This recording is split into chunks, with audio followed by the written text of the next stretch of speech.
What's going on, everybody? King of Dragons 5000 here, coming at you with another figure review.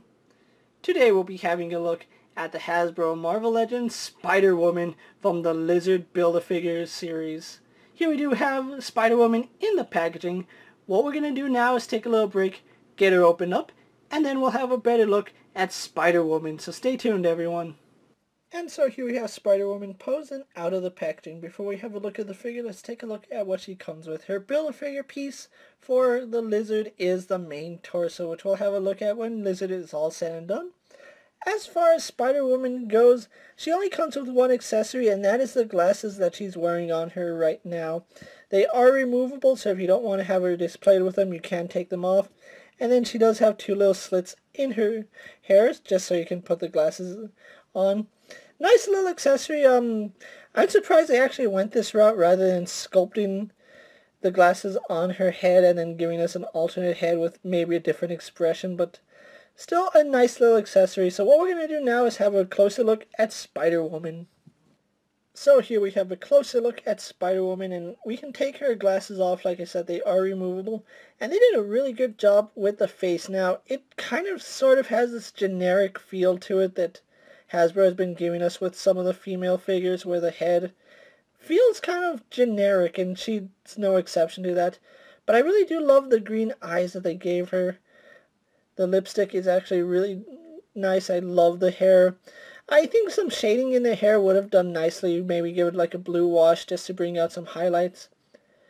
But overall, I think it's a really nice face, and they did a good job sculpting it. Again, you can see the slits in her hair where you can put the glasses in and out. As far as her costume goes, it's not the Spider-Woman costume I would have preferred. The Spider-Woman costume I much rather would be the one that came in the Age of Ultron Avengers wave, but I never picked that figure up. So this one is still a really nice figure, and I do love that this one has unique sculpted torso. There's really no one else who would use this torso. You can see the spider is nicely done. And then you can see the buckles right here on her left side. Turning it around, you can see some more of that sculpt work on the back. I really love the folds and wrinkles in her costume. Her belt is done pretty well. And the line work is actually okay. It's not the best that we've ever seen, but it's definitely not the worst, so I can actually live with it.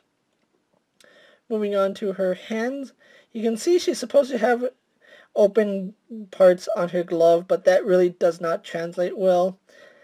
If they had gone with I don't know how they would have done this, seeing as how it's black on one side. Maybe just paint her entire hand black, just omit all that, and yeah, it doesn't really look good on either side, so why did they go this route? I have no idea. They could have just done straight black and avoided that whole issue, so I don't know why they did that with her gloves, but they did. She is wearing black tights all the way down, and you can see her boots are the same color as her torso, although I much would have preferred to see sculpted boots, because as it stands, I think it's the red plastic painted black. I guess that because you can see some of the red poking through the joint right there and back here. So chances are this is red plastic painted black, and you can see the line work isn't so clean, and again, it is what it is, and it'll vary from figure to figure, and shoes are really generic. But other than that, still a really nice looking figure. I love the head sculpt on her. They did a really good job. So what we're going to do now is actually compare Spider-Woman to a few other figures you may have in your collection. And so here we have Spider-Woman posed next to a Marvel Legends Black Cat and an Infinity War Black Widow. And finally here we have Spider-Woman posed next to a Marvel Legends Gwenpool and a Marvel Legends Spider-Gwen.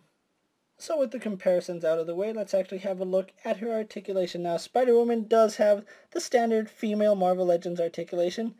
If you don't know what that is, let's run through it really fast. She has a ball joint in the head, which she can look down, and she would be able to look up if it wasn't for her head sculpt, but she can look down just a tiny bit. And then we also do get some really limited side-to-side pivot. She does have a hinge in the neck, which does let her bury her chin into her chest, but not so much upward movement, again, due to the hair. Arms on a ball joint, they go out almost her full horizontal, do a full 360. She bends at the elbow, single joint, and then spins at that joint.